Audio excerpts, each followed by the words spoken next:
Hello actors. Okay, so today I want to talk to you guys about sensory work. A lot of people have heard about it.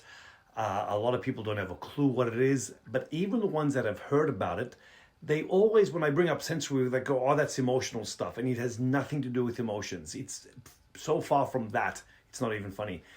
The sad thing is it's a very strong tool for an actor to use, and a lot of you have it and probably are using it without actually being aware. Sensory work literally means what it says. You create things using your senses. Now, why and when to use it? There are so many variables, but basically the best suggestion I tell people, basically what you're doing is you're making a place, a person, an object, what we call personal and private. I'll explain that as I go. I've narrowed it down to a few skills. They're not tricks, okay? But this is actually how to use it. I'll give you an example, okay? Now, when you're on a film set, right now I'm in my daughter's bedroom. Obviously, I've got a connection to it because this is her room. Imagine if I'm on a film set right now. I have no connection to this place. If it's a real film set and a real bedroom, it means nothing to me. If it's a set and they've designed it, it's just three walls. There wouldn't be one there because it's a film set. I, once again, zero connection to this room. So what we do is make it a room that matters to you. If this room belonged to my daughter, I'm on a film set right now, I would look to the right and I would imagine, like in reality, there's photos of her there. So then if I'm on a film set, I would imagine photos of her. I would imagine her bed. Now, here's the big skill factor. It's not enough to imagine these things or just to write them on your script. A lot of actors imagine or just put it on your script. But imagination is up here, on your script, is on your paper. It does you absolutely no good. Here are some skills that help you. The best way I describe this to people is this. Right now, you are wherever you are listening to this. And I always tell people, imagine this. If I blindfolded you and took you to the beach without telling you anything, how would you know you're at the beach? With your senses, you would smell the ocean, you'd feel the wind, you would hear the waves, and your brain would go, beach, ocean.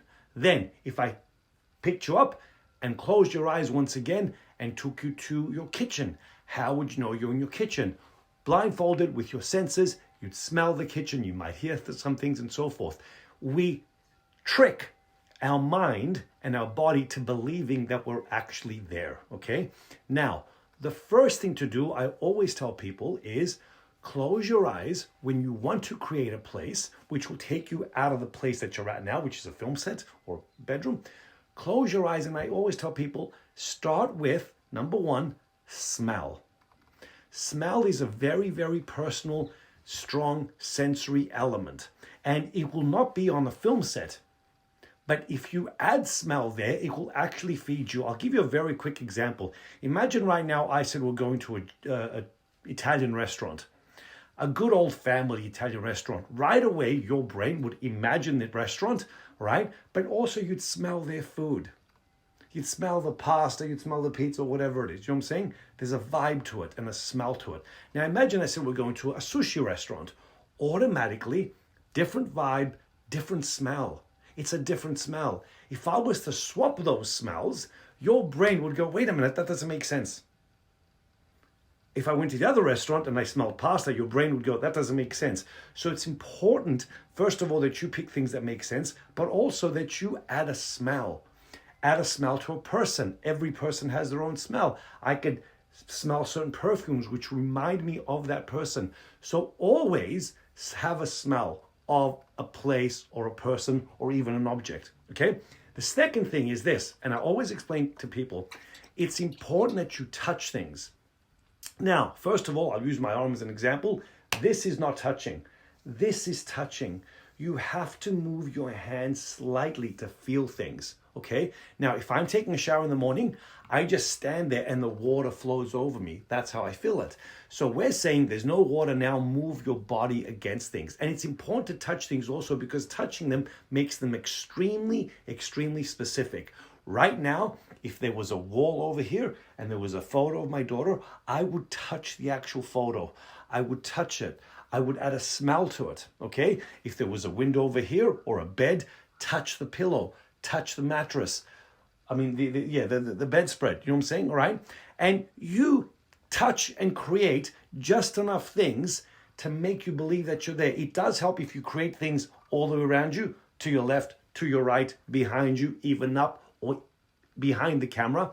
Otherwise, if you don't create things, when I look over here, I'll see a grip, I'll see a camera, I'll see hair and makeup people, and that takes you out of it. So close your eyes, touch, touch, touch, touch, smell, smell, smell. The other thing is this. I want you to imagine juggling things. Right now, smell, create it, throw it up in the air, touch, create it, throw it up in the air, and then go from one to the other. It's no good to do these things once because then they're gone. You have to constantly go from one to the other. That's a skill. The other thing, after smell and sound and touching, make sure you add sound. Sound is a very, very, very strong sensory element. A lot of times when people go through something traumatic or whatever it is, you know what I'm saying, or something beautiful, always the sound is the one thing that stays with you. People say, I remember the sound, I remember the sound. Add a sound. I'll give you an example. Right now, if I'm in this bedroom and I'm doing a scene, what would I hear in the other room? If I heard mom and dad yelling or mom and dad having a great time, those two choices would feed me sensorially. Because if I heard someone yelling, it feeds me. If I heard someone saying loving things, it feeds you. So add a sound. What sound do you need to hear? Like the waves or the sounds of the kitchen in the restaurant and so forth. Add it there. Use it there. Bring it in. So it's important. Remember your senses. Smell, touch, sound, which are all three important. Okay. Then the other one is, I always tell people, we call them anchors. What brings you into it? Let's assume I'm working on a place. I would go, okay, my daughter's photograph, my daughter's pillow. Those two things are the anchors that bring me into creating this bedroom. Okay, so if I was on a film set, because it's important to know have 2 or 3 anchors. What I mean is what brings you into it. Because now the hair and makeup person comes by or a grip comes by and goes, can you move? We need to do something over here. So then I move and I go back into it and I go, oh, what brought me into it? But if you have 2 or 3 anchors, you go, yep, I remember what brought me into it. Bang, bang, bang. Okay? Those anchors are your quick ins because the crew and the director and other actors don't have time for you to create your stuff. So you have to be literally on your toes to do it. So smell, touch, sound, I'm getting there, right? The other thing is this is a very important one. And I'll use this using a pen. Here it is. This is a pencil. This is actually from my daughter's bedroom. It's right here. Okay? This pencil means nothing to me. I just grabbed it from outside. If I had to weigh these in terms of connections and what they mean to me, this matters to me. My daughter touched it. It's worn out here. It's not sharpened, which is totally her character, right? This pencil has more value to me than this. This I can dump, get a new one. This has value to me. I've often shown you guys this. This belonged to my great-great-grandfather. It's a spoon. This spoon has a lot of value to me. He doesn't exist. So when I touch this spoon, it connects me to my mom's side of the family, period. I can't lose this. If I got a wooden spoon from a store, I can dump it. I have no connection. Now, I don't want you to bring your personal things on a film set, but if they handed you a pencil on a film set, take time to create personal things on it. And I'll show you one example. Imagine if I imagined my daughter's fingerprints there, or I imagined her name. She's written her name in there. Just those 2 things make it personal and private. You can do this with everything. A chair. Who sat on that chair? Do you smell the person that sat there? Someone you care about. Because now it becomes their chair. It's not a generic chair. And that chair matters, okay? So personalizing things and making them private by adding little imaginary things that aren't always real, fingerprints, little things someone wrote, names, all right, actually make you believe that's mine. I've spent a few seconds on this pencil, and I can make it whoever's I like. I can make it my mom's, my grandma's, mine. And you can also use things like imagination. I can imagine this pen was mine when I was a 10-year-old kid. Now I'm going to go, oh my God, it's my pen. Do I see my name on it? Do I see my imaginary fingerprints on it? Now, here's why you do this. Assuming that you're on a film like Harry Potter, and the director gives you, or the prop person gives you a wand, and they say, this is your wand, and it was made exclusively for you. In reality, it'd be plastic or wood or whatever it's made of, but I would now spend time on it. I would put imaginary fingerprints on it. I would put all the names of all my ancestors. I wouldn't just think about them. I would actually touch them. I would smell each one and go, wow, that's grandpa, that's grandma, whatever it is. At the beginning, do it slowly to find them. Now I can do it quickly. It's right there. That's the homework you do. So personalizing things is a big one. You can personalize people. You can personalize clothing. So if you're wearing, here's a t-shirt I just had before. This is mine. If this now belongs to a character and there's an actor here, I can take time to make this personal. I can add smells to it. I can add imaginary name tags to it. It makes it mine now. It's not just a prop, because most actors, when they don't create just, the senses around them, they just feed off lines. It's what we call necked up acting. So after personalization, this one, it is such a small thing, but it is everything. It literally is shifting your weight from one leg to the other. So simple and yet so difficult to understand. Most people, when they do these things, their brain starts going, well, that's not real. What's the point of adding a fingerprint on it? What's the point of adding a name tag to it? And I go, yeah, now you're shitting on your own work. Now you're saying, I don't believe this, I don't believe this, I don't believe this. And hey, wake up. That's the job of the actor, to believe. If you talk yourself out of it consistently, you won't believe. So it's called make-believe. We did it when we were kids. We played all these weird games and we believed. You know what I'm saying? So now your job is not to shit on your own work, okay? Your job now is to go, wait, I actually believe that I'm here. I actually believe that that photograph's here. I actually believe that this wand was made by my great-great-great-grandfather. And I can see it and I can smell it and I can touch it. You gotta give yourself that. Work positive, believe, I believe. And at the beginning, focus on the things that actually you engage in and actually feed you and they make sense. Do you know what I'm saying? So also when you make these choices, make choices that make sense. Like I said earlier, the sushi smell does not make sense in the Italian restaurant or vice versa. So put things on this pencil that make sense. I do imagine the old days, especially not today, people used to put their initials on the pencil. Do you see something on that wand? Do you see something on the object? Okay. Now, also, here's the final tip to all this. How to use all this. In a classroom, like if you go to the Strasbourg Institute, they make you do coffee cup. I'm sure you've all heard about it. They make you do makeup and shaving and rain. All those are sensory exercises that you as an actor do in class.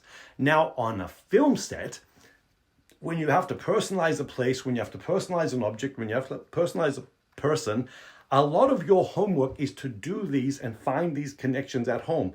Once again, smelling, touching, all these things, actually have them. Now, if I create something here, like let's assume I'm on a film set, especially in today's world with green screen and all that digital stuff that they got going. I'd be on a film studio right now, probably a big warehouse. Let's assume it's a guy saying goodbye to a job. He's been at this job for 50 years and he's retired, if that thing still happens. So now I can sit there in front of the camera and imagine like I'm saying something and start to cry or whatever we try and do. Or I could tell the actor, and I always tell the actor, keep your information privately, but what are you personally saying goodbye to? So you go, wow, I've never worked for an office for 50 years. But then I go, what do I say goodbye to? I can imagine I'm saying goodbye to a house. So then I would create this in my home. I would then go on the film set, create it in my trailer to have it by touching. Now that I'm in front of the camera, when they're setting up the camera, when they're running around doing whatever they do, you've got many choices. One is you can sit in your trailer, take photos of everyone and go, look, I'm on a film set, which is a waste of your time. The other one is you can sit there running lines. Who cares? That's neck up, just doing lines. Or you can get in front of the camera, tell the director, listen, just let me be here, and create your world. I'll give you an example. Let's assume you're saying goodbye. The scene is Bob says goodbye to his, day job after 50 years. They gave him a watch. So I say, what are we saying goodbye to you as an individual? You can think of a house, you can think of a place. And I'd go, great, now close your eyes. Touch it. Touch the windowsill.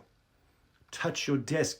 I want you to imagine this. I can imagine my hand going through the wall, through the glass window. I can touch my desk that I sat there for 30 years. I can smell it. But if I create it right here in front of the camera, this is me saying goodbye to my desk. This is me saying goodbye to people. I can imagine people I'm saying goodbye to. Now they're right here. The camera's right here. So me, when they say, okay, action, I can just go, oh, even doing this, there's my office. I created it right here. It's not in the trailer. It's not in my bedroom at home. It's right here. I'm saying goodbye to this. And that matters. Over here, I'm saying goodbye to a person. I want you to touch, create the person, smell the person, add a smell, and go, wow. So the camera sees you saying goodbye to someone, and automatically it feeds you because there they are. And then you look at your office again and go, wow, there it is. Now, the other skill to all this is create things that feed you, okay? And then when they do feed you, next time you do it, don't mimic it. Don't go, well, I smiled over here. I want you to rediscover your friend. I want you to rediscover your office. And if today's a 2 out of 10, and yesterday was an 8 out of 10, don't shit on it, because if you shit on the 2, it will become a 0. Go, it's only a 2 today. I can barely see the office, and I can barely remember my person, but I'll touch his shoulders because by touching it makes it specific. Now the 2 becomes a 3 and so forth. That is a skill. Creating a place around you, creating personal private things, this matters way more than this. This doesn't mean anything to me, but this does. Then I've created things that feed me. And those are what triggers emotions, if you want to call it that. That's what triggers all that, and it gives you behavior. There's my office. There's the person. There's my wand. And I'll take care of it because it's been my family for thousands of years. If this was my prop, I would give it now to the prop person, say, please take care of this. It's my wand. It's no longer just a prop. It's no longer just a set. It's my home. When you create it, trusting it is what takes a lifetime. Because to do this once doesn't make you an actor. To do this consistently so that you have it when you turn up on a film set, it makes you an actor at a whole other caliber. I'm no longer depending on just the words. If the director said, okay, let's do another take where you're saying goodbye, I would close my eyes again. I would retouch my office, recreate it. I would retouch the person, and it's there again. The lines are actually relevant, but there they are. And there's the space. That's a skill. Please master it. Do this consistently so you have it in the body, not up here. That takes work. Try it 40 minutes to an hour every week. Do it. Do consistently things. Try objects, try people, try places, and then over many, many, many months, if not years, you'll find out how to fine tune it. Take care. Hope this makes a lot of sense. Talk again soon.